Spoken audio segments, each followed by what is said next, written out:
नमस्कार. मी पत्रकार अनिल देशपांडे आणि आपण पाहतात चॅनेल जर्नलिस्ट अनिल देशपांडे.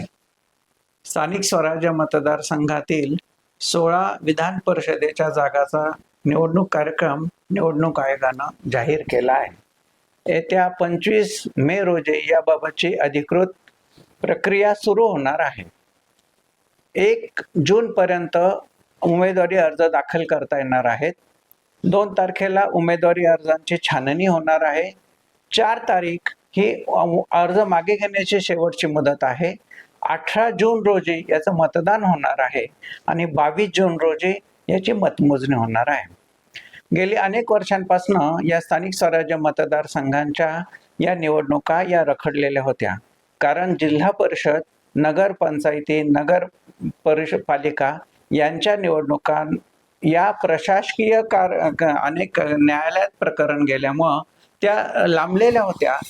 या अहिल्यानगर मतदारसंघाचं 2 वेळेस प्रतिनिधित्व, या मतदारसंघाचं प्रतिनिधित्व दिवंगत नेते आमदार अरुण काका जगताप यांनी केलं.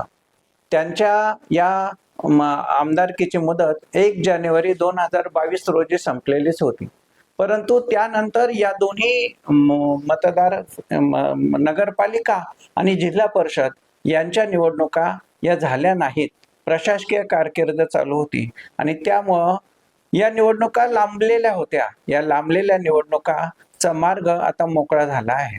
एकूण जी सदस्य संख्या आहे यामध्ये नगर परिषद, नगरपालिका, नगर परिषद, नगरपंचायती, महानगरपालिका, कॅन्टोन्मेंट बोर्ड त्यांचे सदस्य, त्याचबरोबर जिल्हा परिषदचे सदस्य आणि पंचायत समितीचे सभापती अशा एकूण या सर्व याचे मतदार असतात.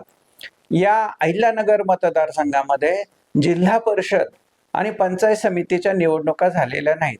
त्यामुळे त्या मतदारांना त्या यादीत ही नावं आता असणार नाहीत. मात्र मागच्या काही महिन्यापूर्वीच नगर परिषदा, पंचायती यांच्या निवडणुका झाल्या आणि त्यामुळं एकूण सदस्य संख्येच्या कार्यरत संख्येच्या जर 70% पेक्षा अधिक संख्या कार्यरत असेल, मतदार कार्यरत असतील तर निवडणूक घेता येते आणि यानुसारच आता ही निवडणूक जाहीर झालेली आहे. अहिल्यानगर मतदारसंघाचे जेव्हा 2 टर्म या मतदारसंघाचं प्रतिनिधित्व दिवंगत नेते आमदार अरुण काका जगताप यांनी केलं, त्याच वेळेस ची परिस्थिती आणि आत्ताची राजकीय परिस्थिती यामध्ये खूप मोठ्या प्रमाणावरती बदल झालेला आहे. दिवंगत नेते अरुण काका जगताप यांच्या नंतर आता या मतदारसंघात कोण प्रतिनिधित्व करणार असा एक प्रश्न उपस्थित झालेला आहे. प्रथमतः ही जागा भारतीय जनता पक्ष महायुती म्हणून भारतीय जनता पक्ष लढवणार की राष्ट्रवादी काँग्रेस NCPचा अजितदादा पवार गट या निवडणुकीमध्ये ही मतदारसंघात उमेदवार देणार, हा एक औत्सुक्याचा प्रश्न आहे. खरं म्हणजे महायुती म्हणून जेव्हा 461 मतदार आता या ठिकाणी आहेत, त्यामध्ये नगर परिषद आणि महानगरपालिका यांचा समावेश आहे. या 461 मतदारांमध्ये सर्वाधिक संख्या म्हणजे जवळजवळ 39% मतदार म्हणजे 181 मतदार हे भारतीय जनता पक्षाचे आहेत. त्या खालोखाल जी सदस्य संख्या आहे ती राष्ट्रवादी काँग्रेसच्या, NCP गटाच्या, अजित पवार गटाची आहे. त्या खालोखाल शिवसेना एकनाथराव शिंदे यांच्या गटातली साधारण 43 संख्या आहे. तर काँग्रेसची 30 सदस्य संख्या आहे.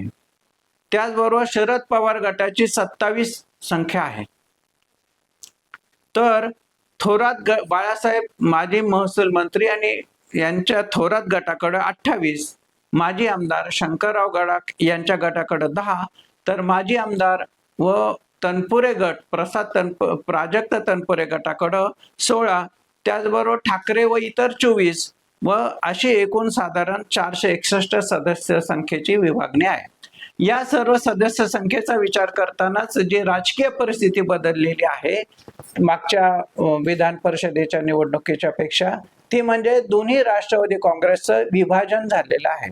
त्याचबरोबर शिवसेनेचं देखील 2 गटामध्ये विभाजन झालेलं आहे आणि मागच्या विधान परिषदेच्या वेळेसच्या तुलनेत यावेळी खूप मोठ्या प्रमाणावर भारतीय जनता पक्षाची सदस्य संख्या, हे भारतीय जनता पक्ष हा या मतदारसंघात मतदारसंघात सर्वाधिक पक्ष मिळवून सर्वाधिक संख्याबळ असणारा पक्ष ठरलेला आहे.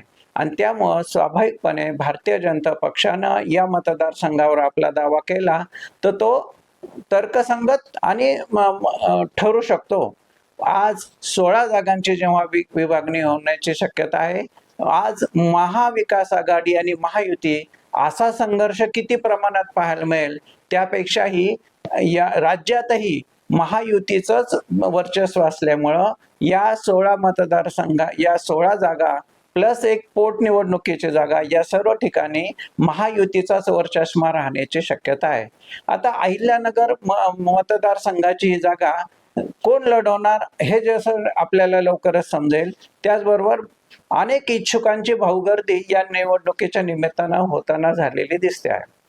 जेव्हा आता पोटनिवडणूक झाली त्यावेळी अक्षय शिवाजीराव कर्डिले यांना भारतीय जनता पक्षानं निवडणुकीची उमेदवारी दिली आणि त्यांना सहजपणे विजय मिळावा, चांगल्या मताधिक्यानं विजय मिळावा, यासाठी जी व्यूहरचना केली गेली होती ती म्हणजे ही लढत तुल्यबळ होणार नाही याची काळजी व्यूहरचना मुख्यमंत्री देवाभाऊ फडणवीस यांनी केली होती. त्यानुसार या मतदारसंघाचे प्रतिनिधित्व करणारे माजी आमदार आणि माजी मंत्री प्राजक्त तनपुरे हे निवडणूक रिंगणात राहणार नाहीत याची काळजी घेतली गेली होती. आणि त्यासाठी त्यांना जो शब्द दिला गेला होता तो शब्द याची माध्यमात मोठ्या प्रमाणावर चर्चा होती की विधान परिषदेची उमेदवारी या मतदारसंघातल्या स्थानिक स्वराज्य मतदारसंघातली विधान परिषदेसाठीची उमेदवारी त्यांना दिली जाणार आहे. ते स्वतः जरी विधानसभेसाठी मोठ्या प्रमाणावर इच्छुक होते, मात्र भारतीय जनता पक्षाने त्यांच्या भूमिकेत बदल न करता त्यांची उमेदवारी अक्षय कर्डिले यांनाच दिली. आणि आता त्यावेळी त्यांना दिलेल्या या प्राजक्त तनपुरे यांना दिलेल्या या शब्दाची पूर्तता भारतीय जनता पक्ष करतोय का याकडे सर्वांचं लक्ष लागलेलं आहे. जशी दावेदारी म्हणून प्राजक्त तनपुरे यांच्या नावाची मोठ्या प्रमाणावर चर्चा होत आहे, त्याचबरोबर या मतदारसंघातले प्रथम भारतीय जनता पक्षाला विजय मिळवून देणारे आमदार माजी आमदार चंद्रशेखर पाटील कदम यांचे चिरंजीव जे सत्यजित पाटील कदम, जे देवळाली प्रवराचे नगराध्यक्ष आहेत, त्यांनी देखील भारतीय जनता पक्षाकडे आपल्याला उमेदवारी मिळावी अशा पद्धतीची मांडणी, अशा पद्धतीच्या हालचाली त्यांनी सुरू केल्या आहेत. जेव्हा 2024 मध्ये विधानसभेची निवडणूक झाली त्यावेळेस देखील विधानसभेसाठी आपल्या नावाचा विचार व्हावा आणि भारतीय जनता पक्षाने आपल्याला उमेदवारी द्यावी यासाठी देखील त्यांनी मोठ्या प्रमाणावर प्रयत्न केले होते. आता विधान परिषदेसाठी भारतीय जनता पक्ष एक जुन्या निष्ठावान कार्यकर्ते म्हणून आपला विचार करावी अशी आग्रही मागणी त्यांनी धरली आहे. आता याबाबत भारतीय जनता पक्ष काय भूमिका घेतो हे पाहणं औत्सुक्याचं ठरणार आहे. त्याचबरोबर इतरही काही अनेक नावांची चर्चा या मतदारसंघाच्या निमित्तानं होत आहे. ती सर्वाधिक चर्चा होत आहे ती म्हणजे युवा नेते भारतीय जनता पक्षाचे उपाध्यक्ष डॉक्टर सुजय विखे पाटील यांची. ते विधानसभेच्या निवडणुकीतही त्यांच्या नावाचीच सर्वाधिक चर्चा होत होती आणि भारतीय जनता पक्षाच्या गोपनीय अहवालात सर्वाधिक मतदारांची पसंती ही माझ्याच नावाला असल्याचं जेव्हा त्यांनी सांगितलं तेव्हा तो उमेदवारीबाबतचा सस्पेन्स अधिक वाढलेला होता. आता देखील त्यांच्या पुनर्वसनाच्या दृष्टीनं त्यांना उमेदवारी दिली जाते का काय अशी पण चर्चा माध्यमांमध्ये सुरू आहे. त्याचबरोबर त्यांच्या पत्नी धनश्रीताई विखे यांच्या देखील नावाची चर्चा या ठिकाणी होत आहे. त्याचबरोबर जर ही जागा एनसीपीच्या राष्ट्रवादी काँग्रेसचा अजितदादा पवार गट लढवणार असेल तर माजी आमदार चंद्रशेखर पाटील घुले की जे सध्या जिल्हा सहकारी बँकेचे चेअरमन आहेत आणि त्यांच्या पण नावाची चर्चा चालू आहे. त्याचबरोबर शिवसेनेतर्फे सुजित झावरे यांच्या नावाची देखील चर्चा चालू आहे. अशा वेगवेगळ्या चर्चा जरी चालू असल्या तरी शेवटी अंतिम निर्णय हे मुख्यमंत्री देवाभाऊ फडणवीस, त्याचबरोबर उपमुख्यमंत्री एकनाथराव शिंदे आणि सुनेत्राताई पवार हे एकत्रितपणे घेतील. या 16 जागांमध्ये देखील भारतीय जनता पक्षात सर्वाधिक जागा लढवणार हे अगदी उघड सत्य आहे. फक्त शिवसेनेला एकनाथ शिंदेच्या गटाला, उपमुख्यमंत्री एकनाथ शिंदे यांच्या शिवसेनेच्या गटाला किती जागा मिळतात आणि उपमुख्यमंत्री सुनेत्राताई पवार यांच्या राष्ट्रवादी काँग्रेसला किती जागा मिळतात हे पाहणं औत्सुक्याचं ठरणार आहे. आणि याबाबतचे चित्र येत्या 4 जून रोजी स्पष्ट होणार आहे. 2029च्या निवडणुकीसाठी महायुती म्हणून ही निवडणूक लढवणार असल्याचं चिन्ह, हे महायुती म्हणून एक निवडणूक लढवणार असल्याचं जसं यांनी सांगितलं, त्याचबरोबर ही निवडणूक देखील महायुती म्हणूनच सामोरे जाणार आहे. आता महाविकास आघाडीतर्फे जीची मुळातच परिस्थिती आज खूप कमकुवत झालेली आहे, त्यामुळं महाविकास आघाडीतर्फे अजून तरी कुठल्या नावाची चर्चा, त्यांना तर उमेदवाराचा शोध घेण्याचीच परिस्थिती निर्माण झालेली आहे. नाही म्हटलं तर थोरात गटातर्फे जयश्री थोरात किंवा माजी महसूल मंत्री बाळासाहेब थोरात यांच्या नावाची देखील चर्चा काँग्रेस करू शकतं. काँग्रेसच्या ताब्यामध्ये संगमनेर आणि श्रीरामपूर अशा 2 नगर परिषदा सोडल्या तर बाकी बहुसंख्य ठिकाणी महायुतीचाच वर्चस्व आहे. महानगरपालिकेमध्ये देखील महायुतीच आघाडीवर आहे, महायुती सत्तेत आहे. या सर्वाचा विचार करता ही निवडणुकीच विधान परिषदेची भारतीय जनता पक्षाच्या वतीनं कोण लढवणार आणि विधानसभेच्या निवडणुकीमध्ये दिलेला शब्द पूर्ण होऊन या मतदारसंघाला राहुरीलाच 2 आमदार मिळणार का, याबाबतचं चित्र येत्या 4 जून पर्यंत स्पष्ट झालेलं असेल.